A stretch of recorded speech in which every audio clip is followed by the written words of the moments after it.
Assalamualaikum students, how are you? Hopefully you are doing well and everything is on track. So this is me Awais Ashna once again. I'm here and now we are going to discuss the third lecture of chapter number 1, 10th class, Hazrat Muhammad sallallahu alaihi wasallam and embodiment of justice. हमने बेटा 6 paragraphs पढ़ लिए थे। आज हमने 7वां और 8वां paragraph पढ़ना है और आज हमारी जो है वो चैप्टर नंबर 1 की ट्रांसलेशन इंशाल्लाह खत्म हो जाएगी और कल हम इसकी एक्सरसाइज की तरफ आएंगे।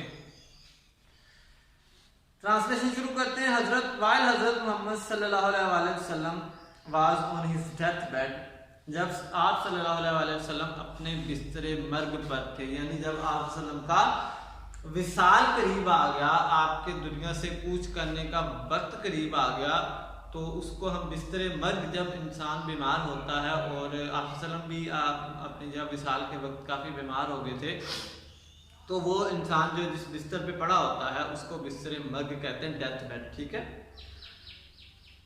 जब आप सल्लम अपने बिस्तरे मर्ग पर थे, ही प्रोक्लेम, ऐलान करना, ठीक है ना, सुनवाई करना, यानी कि किसी महफिल में बैठ के जो है ना वो ऐलान कर देना खुल्लम खुल्ला। ठीक है ना। आप सल्लम ने ऐलान किया, if I owed something to anyone, और का मतलब होता है कर्जई होना, कर्ज अदा करने वाला होना। ठीक है, या किसी का कुछ देना। ठीक है। If I owed something to anyone, अगर मैंने किसी का कुछ देना है या अगर किसी का मुझ पर कोई कर्ज है, और if I wrong any person और डैमेज एनीवन्स प्रॉपर्टी और ऑनर, अगर मैंने किसी के साथ गलत किया है या किसी की इज्जत या जायदाद को नुकसान पहुंचाया है, माई पर्सन, मेरी जात, माई ऑनर, मेरी इज्जत, एंड माई प्रॉपर्टी आ रहा है, और मेरी जायदाद यहाँ है। He may take revenge on me in this world, वो मुझसे इसी दुनिया में बदला ले सकता है। यहाँ पर रिवेंज होता है इंतकाम लेना या बदला लेना। ठीक है। तो यहाँ पर रिवेंज का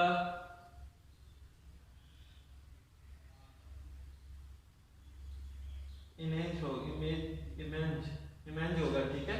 और इसका जो है वो सिनोनिम सिंपैथी भी होगा, काइंडनेस भी होगा। ठीक है, दोनों हो सकते हैं। दोबारा करते हैं तर्जुमा। आप सल्लम ने ऐलान किया, अगर मैंने किसी का कुछ देना हो या मैंने किसी के साथ कुछ बुरा किया हो या किसी की इज्जत या जायदाद को या माल को नुकसान पहुंचाया हो, मेरी जात, मेरी इज्जत और मेरी जायदाद यहाँ है, वो मुझसे इसी दुनिया में बदला ले सकता है। अच्छा देखिए, यहाँ पर इफ आई ओड यहाँ से लेके वर्ड तक को जो है वो कोटेशन मार्क के अंदर बंद किया गया है। इसको कहते हैं बेटा कोटेशन मार्क। ऐसे भी होती है और ऐसे भी लिख लेते हैं। अच्छा, इसको आपने इन्वर्टेड कोमा नहीं कहना। ठीक है, ये बहुत बड़ी मिस्टेक करते हैं, इन्वर्टेड कोमा नहीं कहते। अच्छा, बात अलामत इनकी सेम होती है, सिंपल सेम है, लेकिन वर्क डिफरेंट है, वो लंबा हो जाएगा। हम जब डायरेक्ट एंड डायरेक्ट के अंदर आएंगे, क्योंकि वहां पर ये कोटेशन मार्क या कोमा, इन्वर्टेड कोमा, ये वहां उसका होगा, तो फिर वहां हम डिस्कस करेंगे। इसको हम अगर यहाँ डिस्कस करने बैठ गए तो ये काफी लंबा लेक्चर चला जाएगा और आपका वक्त हमारे लिए बड़ा कीमती है।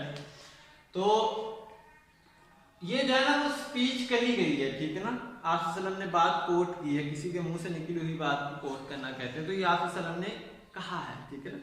अच्छा, यहाँ पर लिखा है ना ही प्रोक्लेम, अगर हम कहते हैं ही सेड, ठीक है ना, तो आगे डायरेक्ट इंडायरेक्ट में भी तो यही होता है, he said I am fine. ठीक है ना, तो वहां पर भी ये वही सिस्टम है। ठीक होगा, इसलिए इसको कोटेशन मार्क में किया है, इन्वर्टेड कोमा नहीं बोलेंगे, इसको मैं बार बार बता रहा हूं।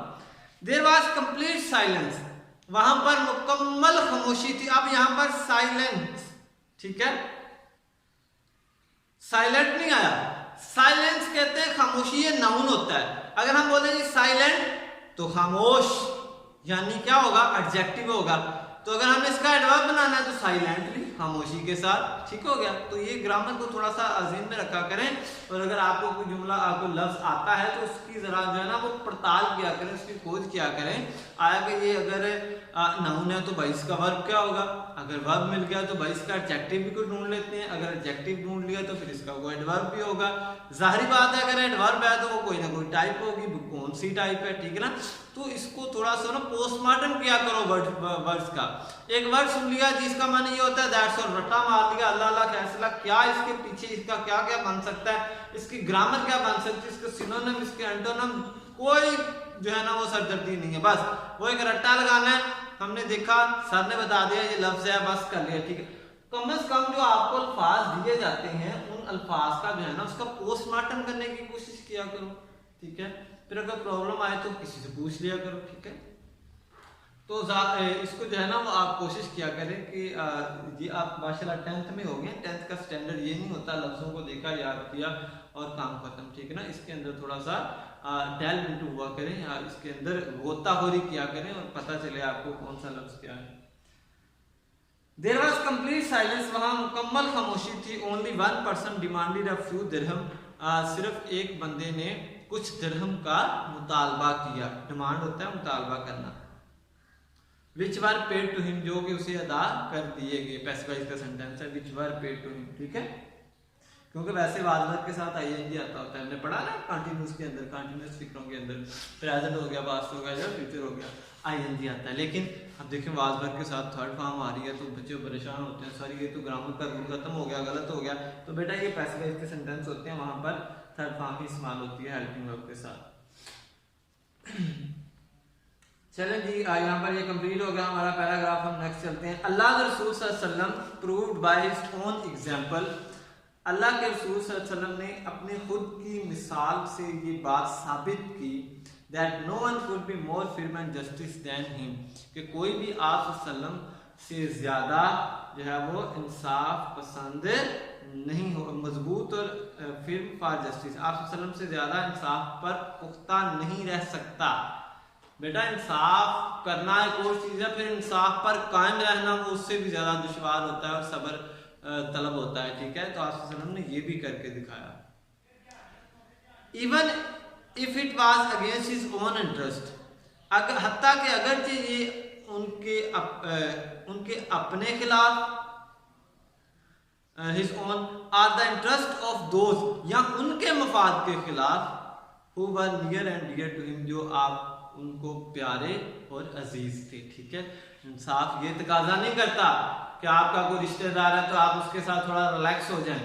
इंसाफ ये तकाजा नहीं करता कि आपका कोई जानने वाला तो आपको गलती पर भी है तो आप उसको सजा से बचा लें। इंसाफ ये तकाजा नहीं करता कि वो आपका खैर ख्वाह है, वो आपका जो मोहसिन है लेकिन वो गलती पर है तो आप उसकी सजा किसी दूसरे ऐसे बंदे को दे दें जो बेचारा बेगुनाह है। इंसाफ ये तकाजा करता है कि अगर आपके खानदान में से आपका भाई, आपकी बहन, आपका बाप, आपकी माँ कोई भी गलती करती है, अगर आप मुंसिफ की कुर्सी पर बैठे हैं तो उस कुर्सी का बेटा तकाजा होगा कि आप इंसाफ को जो है वो मलहूज़े खातर रखें, उसकी डिमांड्स को पूरा करें, क्योंकि अल्लाह ताला उन लोगों को पसंद करता है जो इंसाफ के साथ फैसले करते हैं। और आप सल्लम ने प्रैक्टिकली ये प्रूफ करके दिखाया और वो आप सल्लम की मिसाल हमारे सामने जिंदा है कि आप सल्लम ने अपनी बेटी हजरत फातिमा, जिनके बारे में आप सल्लम ने कहा था कि ये मेरे जिगर का टुकड़ा है, उनके लिए ये अल्फाज कहे थे कि अगर मेरी बेटी फातिमा भी चोरी करती तो मैं उसके भी हाथ काट देता। ये अगर का लफ्ज इस्तेमाल किया इसलिए किया था क्योंकि वो गलती नहीं करती, ठीक है। क्योंकि वो जो है वो गलती उन्होंने नहीं की, वो पाक थी, हक पर थी, सच थी, सिर्फ उम्मत को ये सबक देने के लिए कि अगर यहाँ भी कोई गलती होती तो यहाँ भी वही कानून लागू होता जो किसी आम बंदे पर होता है, ठीक है। तो ये बेटा इंसाफ के तकाजे होते हैं, ये पूरे करने पड़ते हैं। He decided every case brought to him by enemy or foe, friend or foe, with justice without fear of favor। वही बात आ गई, fear of favor, रायत का खौफ, ठीक है ना। चौधरी का बंदा आ गया, जरा सर हमारा जो है ना वो काम जरा साइड पे होके कहते हैं, थोड़े से पैसे दे दिए या किसी के जो है वो किसी की सिफारिश कबूल कर ली, ये होती है रायत। और आप सल्लम ने कतन इसको कबूल नहीं किया और इसको पसंद नहीं फरमाया, ना खुद फरमाया, ना अपने सहाबा के लिए और ना अपनी उम्मत के लिए। लेकिन उम्मत अभी भी इन कामों में लगी हुई है। अल्लाह हमें हमारे हाल पे रहम करे। आप सल्लम के पास जो भी मामला लाया जाता, ख्वाह किसी दोस्त या दुश्मन की तरफ से, आप सल्लम उसका फैसला बगैर रायत के, खौफ के, इंसाफ पर करते, ठीक है, इंसाफ के साथ करते। A person of such magnitude, इस तरह की अजमत या अहमियत का इंसान, ट्रांसेंड्स, पार कर जाता है, बालातर होता है, मावरा होता है, परे होता है, ठीक है। ये देखिए मैंने इधर लिखा हुआ है, सब कुछ ले जाना, गुजर जाना, मावरा होना, बालातर होना, ठीक है, ट्रांसेंड, सब कुछ ले जाना, सुरपास, एक्सेल, एक्सेल का मतलब होता है सब कुछ ले जाना, गो, चले जाना, ठीक ना, go to the other side. इसका होगा हमारा मोशन, अच्छा इसका ना कंफ्यूजन है, मोशनलेस भी कर सकते हैं एक सेंस से, दूसरी सेंस में लिमिटेड भी कर सकते हैं इसको, सिनोनिम, ठीक है ना, एंटोनिम, सॉरी, ठीक है। Transcends the barrier of time and space, यहाँ पर टाइम वक्त नहीं करेंगे, स्पेस जगह नहीं करेंगे, ज़मानो मकान, बड़े प्यारे अल्फाज, ज़मान ज़माने से निकला है, मकान मकान जगह से निकला है, ज़मानो मकान। इस तरह की अजमत का आदमी या इंसान ज़मानो मकान की रुकावटों से मावरा होता है या गुजर जाता है, ठीक हो गया। बैरियर रुकावटों को कहते हैं हर्डल्स और ऑब्स्टेकल्स कहा जाता है इनको। पीपल ऑफ ऑल एजेस, तमाम जमानों के लोग, can find something in his life, कुछ ना कुछ आप सल्लम की जिंदगी से हासिल कर सकते हैं, to provide them with guidance in their various fields of activity, अपने मुख्तलिफ शोबों की सरगर्मियों में जो है वो रहनुमाई मुहैया करने के लिए। अब बाबा तर्जुमा सुने इसका, हर जमाने के लोग, तमाम जमानों के लोग आप सल्लम की जिंदगी से अपनी जो है वो मुख्तलिफ शोबों की सरगर्मियों में अपने आप को जो है वो रहनुमाई देने के लिए कुछ ना कुछ हासिल कर सकते हैं। The Holi Quran clearly mentions this aspect of his life, Quran पाक आप सल्लम के ज़िंदगी के इस पहलू को जो है वो वाज़िया तौर पर बयान करता है। मेंशन का मतलब होता है बेटा जिक्र करना, बयान करना, कहना, ठीक ना, ऐलान करना, ये इसके मानी होते हैं। सिनोनिम मैंने इधर लिखे हुए हैं, ठीक है। इंडीड, बेशक, या हकीकत, दर हकीकत या बेशक, ज़्यादा बेशक कर लें क्योंकि कुरान पाक में ज़्यादातर लफ्ज़ बेशक आया, ठीक है। ये अल्लाह ताला कुरान पाक में फरमाने लगा है। देखो ये भी अल्लाह ताला ने फरमाया तो फरमाने वाले की बात को क्या किया जाता है, कोटेशन मार्क में लाया जाता है, कोट किया जाता है, ठीक है। Indeed, in the Rasool of Allah सल्लल्लाहु अलैहि वसल्लम, you have a good example to follow, बेशक अल्लाह ताला ने आप सल्लम की जिंदगी में जो है वो क्या है, एक पैरवी के लिए एक बेहतरीन जो है वो क्या रखी हुई है, एग्जाम्पल यानी मिसाल रखी हुई है, फॉर हिम, उसके लिए, who hopes for Allah and the last day, जो अल्लाह ताला और आखिरत के दिन पर उम्मीद रखता है, एंड रिमेंबर्स अल्लाह मच, और अल्लाह को ज्यादा याद करता है। एस्पेक्ट पहलू को कहते हैं, शोबे को कहते हैं, मैदान को कहते हैं, फेसड, साइड, फीचर, उसके बाद डोमेन भी कर सकते हैं आप इसका सिनोनिम, ठीक है। तो यहाँ पर इंटरनम भी मैंने लिखे हुए हैं, सिनोनिम भी, और यहाँ पर मैंने ग्रामर भी लिखी हुई है। Revenge noun, abstract noun, interest noun, abstract noun, magnitude noun, abstract noun, transcend ये वर्ब है रेगुलर, ठीक है। बैरियर नाउन है, ये कंक्रीट भी हो सकता है, अब्स्ट्रैक्ट भी हो सकता है, दोनों तरह से हो सकता है, ठीक है। उसके बाद मेंशन होता है जिक्र करना, ये वर्ब है हमारा, ठीक है। और एस्पेक्ट ये भी नाउन है, एब्स्ट्रैक्ट नाउन है, ठीक हो गया। तो ये जी हमारी ट्रांसलेशन, आज का पहला चैप्टर इख्तिताम पजीर हुआ ट्रांसलेशन का। नेक्स्ट लेक्चर के अंदर इंशाल्लाह हम जो है अपनी एक्सरसाइज की तरफ आएंगे, ठीक है।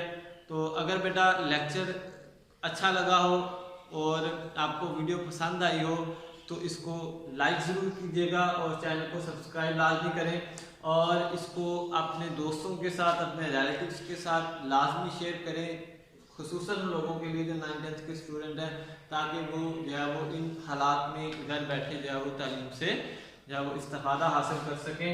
तो तब तक के लिए अल्लाह हाफिज़, अस्सलाम वालेकुम।